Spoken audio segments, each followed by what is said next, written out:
الحمد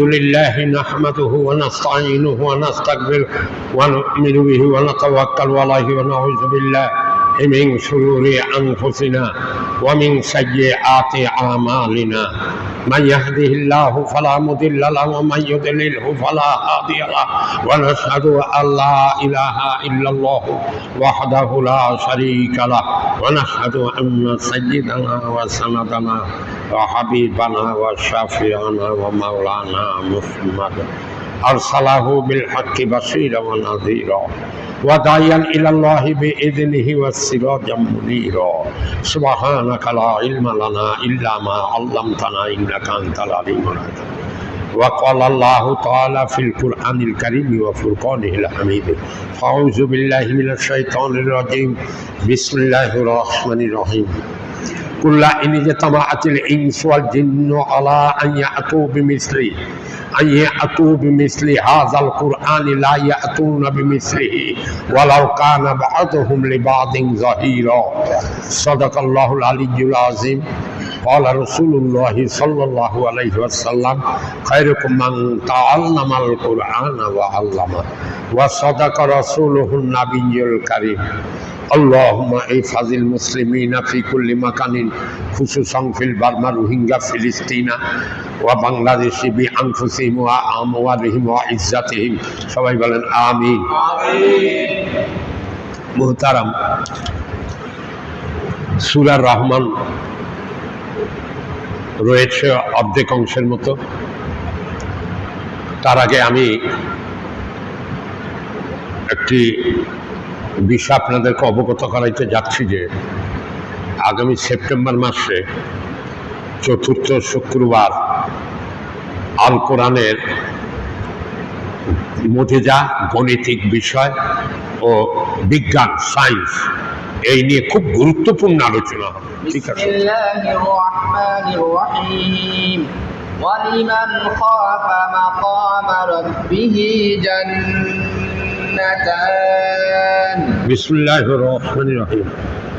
যে ব্যক্তি তার পালনকর্তার সামনে দাঁড়াবার ভয় রাখে তার জন্য রয়েছে দুইটি বাগান। বলেন সুবহানাল্লাহ। এক একটা বাগান শেষ করতে পারবেন না। প্রত্যেক ব্যক্তি তার জান্নাতের সীমারেখা শেষ করতে পারবে না। জান্নাত এরকম অসীম, যেমন সেখানকার সুখ শান্তি অসীম সীমাহীন, ওই রকম জায়গাও সীমাহীন। কারণ প্রমাণটা কি? ওই যে আপনারা বয়ানে শুনছেন না, তাবলিগ অ্যাসাইনমেন্ট এই বয়ানটা বেশি করে যে ভাই একটা সুবহানাল্লাহ বললে জান্নাতে এমন একটা বৃক্ষ তৈরি হয় যার ছায়া আরবিয়ান তেজি ঘোড়া বা আমাদের দেশের একটা মাইক্রো নিয়ে 500 বছর ছুটলে ছায়া শেষ করা যাবে না। এই যদি একটা বৃক্ষের ছায়া এরকম হয় তাহলে এক এক ব্যক্তির ও কত এরকম কোটি কোটি বৃক্ষ আছে, জান্নাত শেষ করা যায় না।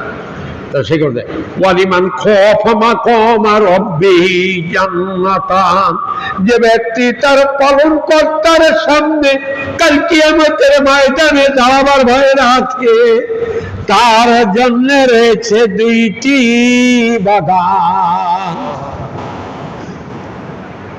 দাঁড়াবার ভয় এখন, হ্যাঁ আমি আল্লাহরে খুব ভয় করি, মুখে বললে বলে যাবে।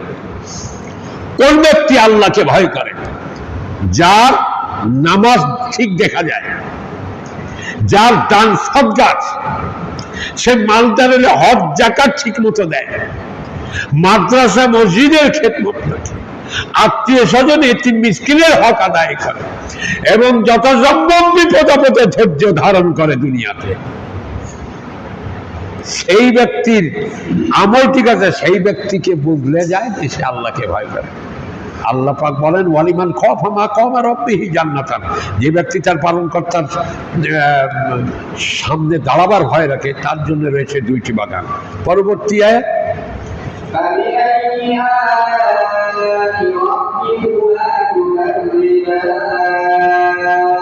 অতএব হে মানুষ এবং জীব, তোমার পালন কর্তার দ্বারাই অস্বীকার করবে কোন অবদান। এইটা 31 বার আসছে, গত তারিখে বোধহয় বলেছি, 31 বার আসছে। এটা আয়াতের তাকরার। পরবর্তী আয়াত ذواتا أفنان বহু শাখা পল্লব বিশিষ্ট সেই বাগান। সুবহানাল্লাহ। এই বাগানের গাছপালা খালি শাখা পল্লব, আর বা জান্নাতের কোন বৃক্ষ ফলবিহীন কোন বৃক্ষ নাই, সকল বৃক্ষে ফল ধরে আছে। লাওয়াতা আফনান, ঘন পাতা শাখা পল্লব, শাখা মানে ডাল, পল্লব মানে পাতা, শাখা পল্লব বিশিষ্ট সেই চিরস্থায়ী বাগান। فبأي آلاء ربكما تكذبان। অতএব মানুষ এবং জীব তোমার পালন কর্তার দেওয়াই অস্বীকার করবে কোন কোন অবদান। পরবর্তী فيها عينان تجريان আর এই বাগানে প্রবাহিত হচ্ছে, ওই বাগানে সদা প্রবাহিত হচ্ছে দুইটি প্রস্রবণ প্রবাহমান। ওই কানন কুঞ্জের ভিতরে যে বাগান দুইটা দেওয়া হবে, তার ভিতর দিয়ে সদা প্রবাহিত প্রস্রবণ বহমান। হয়তো জাঞ্জাবিলা সারাবান তহুরা, হয়তো মধুমতি আর আড়িয়াল খান। না, মধুমতি আড়িয়াল খান তার পাড় ভাঙ্গে আর পানি ঘোলা খায় না। জান্নাত এরকম না, জান্নাতের পানি লাল সবুজ হলুদ নীল নানা রকম তৃপ্তি করা পানীয়, যা সূরা মুহাম্মাদের 15 নম্বর আয়াতে আল্লাহ পাক বলেন যে যেখানে রয়েছে পানির নহর, রয়েছে দুধের নহর, রয়েছে শরবতের নহর, রয়েছে আর পরিশুদ্ধ মধুর নহর। এরকম বাগানের ভিতরে রয়েছে তাসনিমের নহর, রয়েছে জামজামিলা, সারাবান তহুরা, সালসাবিলা। পরে দেয় فبأي آلاء ربكما تكذبان অতএব মানুষ এবং জীব তোমার পালন কর্তার দেওয়াই অস্বীকার করবে কোন কোন অবদান। পরবর্তী فيها من كل فاكهة زوجان আর এই কানন কুঞ্জের ভিতরে রয়েছে বিভিন্ন স্বাদের দুইটি জোড়ায় জোড়ায় ফল। একটা নেগেটিভ একটা পজিটিভের মতো দুইটা ফল, এইটা একরকম, এইটা এইটার বিপরীত, দুইটা ঢঙে এরকম হবে। ওই কানন কুঞ্জের মধ্যে রয়েছে জোড়ায় জোড়ায় বিভিন্ন স্বাদের ফল। সুবহানাল্লাহ। فبأي آلاء ربكما تكذبان। অতএব মানুষ এবং জীব তোমার পালন কর্তার দেওয়াই অস্বীকার করবে কোন কোন অবদান। কোনটা স্বীকার করবা? দুনিয়াতে দেখো তোমার আমার জন্য সূর্য চন্দ্র উদয় অস্ত হচ্ছে। আল্লাহ পাক বলেন এই আসমান জমিনে যা, আসমান নিয়ে আসমান জমিনে যা কিছু আমি সৃষ্টি করেছি সব ওই মানুষ জীবজন্তুর কল্যাণের জন্য।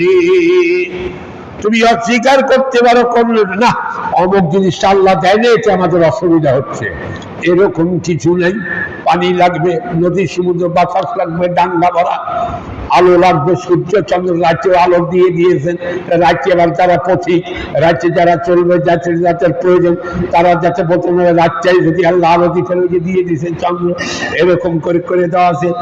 এক মুসুরি 2 মুসুরির ডাল দিলেও তো আমরা বাঁচতে পারতাম, বিভিন্ন রকমের মুসুরি, বিভিন্ন রকমের ডাল, বিভিন্ন রকমের শাকসবজি তরকারি, এক ইলিশের কই মাছ দিলে আমাকে হয়ে যাইত। কিন্তু তারপরে পুঁটি মাছ, কই মাছ, শিঙি মাছ, বোয়াল মাছ সব রকম দেয়। এক আমার কাঁঠাল দিলে হইতো, কিন্তু লিচু, আনারস, আপেল, আঙ্গুর সবকিছু দিয়ে দেয়। তাই আল্লাহ পাক এই জন্য বলেন, অতএব মানুষ এবং জীব তোমার পালন কর্তার দ্বারাই অস্বীকার করবে কোন কোন অবদান। متكئين على فرش بطائنها من استبرق পরহেজগাররা, পরহেজগারেরা, মুত্তাকিন যারা, খোদাভীরু যারা, জান্নাতি তারা উচ্চ মখমলের পালঙ্কের উপরে পরস্পর মুখোমুখি হয়ে হেলান দিয়ে বসবে। বলেন সুবহানাল্লাহ। সুবহানাল্লাহ কাউ কইতে ভালো লাগে, কিছু ভালো লাগে না, ভালো লাগিয়ে বিএনপি, আওয়ামী লীগ, জাতীয় পার্টি এগুলো ভালো লাগে আমাদের, আমার কাছে ওইগুলোই ভালো। কি ভালো হয়েছে যে যারা পরহেজগার, আল্লাহ পাকে এরকম বড় বড় সূর্য পালন, বারিশ বা জান্নাতে কিন্তু নিদ্রা নাই, হেলান দিয়ে বলবে সে তার প্রণয়কে নিয়ে প্রণয়ের আলাপ করবে, পাশেই থাকবে সর্বপ্রকার খাদ্য। আর ওয়াজানাল জান্নাতাইনি দান, আর এই কাননের ফলগুলি তাদের আয়ত্তাধীন হয়ে ঝুলবে। হ্যাঁ, জান্নাতের দরজা দিয়ে ফলগুলি ভিতরে আসে, ঝুলতে থাকবে না, যেটা ইচ্ছে সেটা মনে করা মাত্র হাতের তালুতে আসে। এরকম করে দেওয়া হয়েছে কাদের জন্য? পরহেজগারের জন্য। কোন পরহেজগার? নামাজ পড়েন এমন পরহেজগার, রোজা নাই, নামাজ নাই, উল্টা টালটু, সুদ, ঘুষ, মদ, জুয়া, আল ঠেলা, কাইরে নারে টু থাবড়ি হাবড়ি চিং তেড়ি কেজি করে বেড়ায়, তার জন্য না। জান্নাতে যে মনের অবস্থা কেমন হবে তা দুনিয়াতে ব্যাখ্যা করা সম্ভব না, অত্যন্ত কঠিন।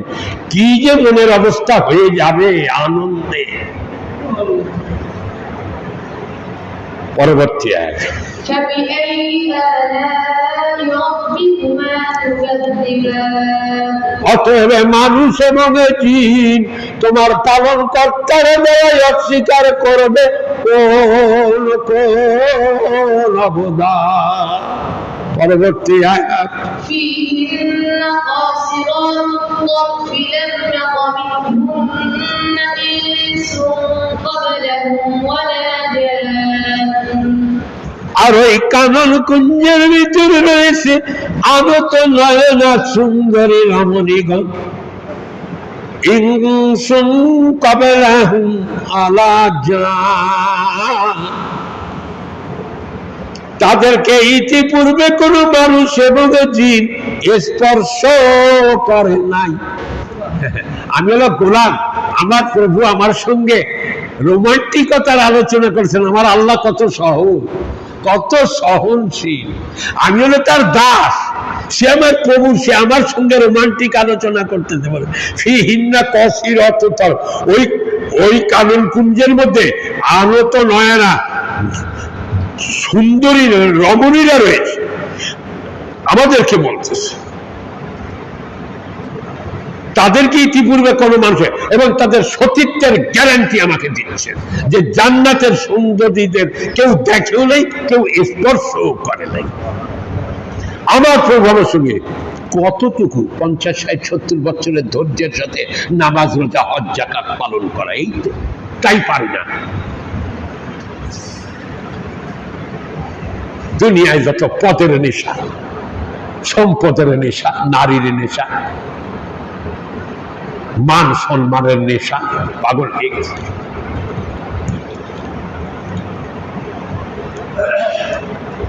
পরবর্তী আছে, فبأي آلاء ربكما ربكما تكذبان অতএব মানুষ এবং জিন তোমার পালন কর্তার দ্বারাই অস্বীকার করবে কোন কোন অবদান। পরবর্তী كأنهن الياقوت والمرجان সে সমস্ত সুন্দরীরা ইয়াকুত এবং পদ্মরাগের মতো সুন্দরী। সুবহানাল্লাহি ওয়া বিহামদিহি সুবহানাল্লাহিল আযীম। ইয়াকুত এবং পদ্মরাগের মতো সুন্দরী, এগুলো এক জাতীয় রত্ন অলংকার। আল্লাহ পাক রোমান্টিক আলোচনা করতেছেন আমার সঙ্গে। আমি এলো গোলাম, সে প্রভু আমার জানি জানো, সেই সমস্ত সুন্দরীদেরকে আমি ইয়াকুত এবং পদ্ম, সেই সমস্ত খুবসুরত নারীদেরকে আমি ইয়াকুত ও পদ্ম রাগের মতো সুন্দরী করে দিয়েছি। আল্লাহ রব্বুল ইজ্জত কত বড় বিনীত, কত বড় সহনশীল, কত বড় ভদ্র তুমি, যে তুমি আমি গোলাম, আমি তোমার দাস, আমার সঙ্গে তুমি আমার জীবন যৌবনের একটা রোমান্টিকতার আলোচনা করছো। তোমার মতো প্রভু হয় না, সত্যি তুমি অনন্য। فبأي آلاء ربكما تكذبان। অতএব মানুষ এবং জিন তোমার পালন কর্তার দ্বারাই অস্বীকার করবে কোন কোন অবদান। পরবর্তী আছে কি হাল জাযাউল ইহসানি ইল্লাল ইহসান। এটা কি বলা হচ্ছে? উত্তম কর্মের জন্য উত্তম প্রতিদান। এই যে জানাই চলে আকাম করে একবার এটা পাবা, এরকম হয় না। উত্তম কর্ম করে আসবা, উত্তম কর্মের জন্য উত্তম প্রতিদান, ভালো কর্মের জন্য ভালোতম পুরস্কার। নামাজ রোজা করে আসো, দরিদ্র হলে নামাজ রোজা এইগুলো ঠিক করে আনো, ধন সম্পদ হলে হজ যাকাত কোরবানি করো, মাদ্রাসা মসজিদে দাও, সকল দরিদ্রকেও দিতে বলেছে, তোমার যতটুকু সামর্থ্য ততটুকুর মধ্যে। আত্মীয় স্বজন এতিম মিসকিনের হক নষ্ট করো না, পাড়া প্রতিবেশী বন্ধু বান্ধবের হক নষ্ট করো না, নামাজকে নষ্ট করো না, রোজাকে নষ্ট করো না, কোরআন তেলাওয়াত শিক্ষা করা তোমার প্রয়োজন, তুমি তার সময় সুযোগ থাকতে করছো না। আর তারপরে যখন চোখ নষ্ট হবে, বুদ্ধি কমে যাবে, তখন আফসোস করবা, এগুলো ঠিক না। এইরকম অবস্থায় সবার আগে জামাতে নামাজ পড়বো, সবার আগে মসজিদে ঢুকবো, শারীরিক পরিশ্রম করে চলবো, সর্বপ্রকার দুনিয়াতে বিপদ আপদ ধৈর্য ধারণ করবো। যেমন লোকমান আলাইহিস সালাম তার পুত্রকে বলেছিলেন, ওহে আমার বৎস, তুমি নামাজ কায়েম রাখো, সৎ কাজে আদেশ দিয়ে অসৎ কাজে বাঁচো। ছোট খারকান্দি মাদ্রাসায় হচ্ছিল সূরা লোকমান, এই পরশুদিন রাত্রে ছোট ভাট্টাই দোফা মাদ্রাসায়, ভাট্টাই ধোপা আছে, ভাটাই ধোপা বলে, ওই মাদ্রাসায় তাফসীর হচ্ছিল পরশুদিন রাত্রে সূরা লোকমান। সে বলছে, ওহে আমার বৎস, তুমি নামাজ কায়েম রাখো, সৎ কাজে আদেশ দিয়ে অসৎ কাজে বাধা প্রদান করো, এবং দুনিয়াতে সর্বপ্রকার বিপদ আপদে ধৈর্য ধারণ কইর। فبأي آلاء ربكما تكذبان। অতএব মানুষ এবং জিন তোমার পালন কর্তার দ্বারাই অস্বীকার করবে কোন কোন অবদান।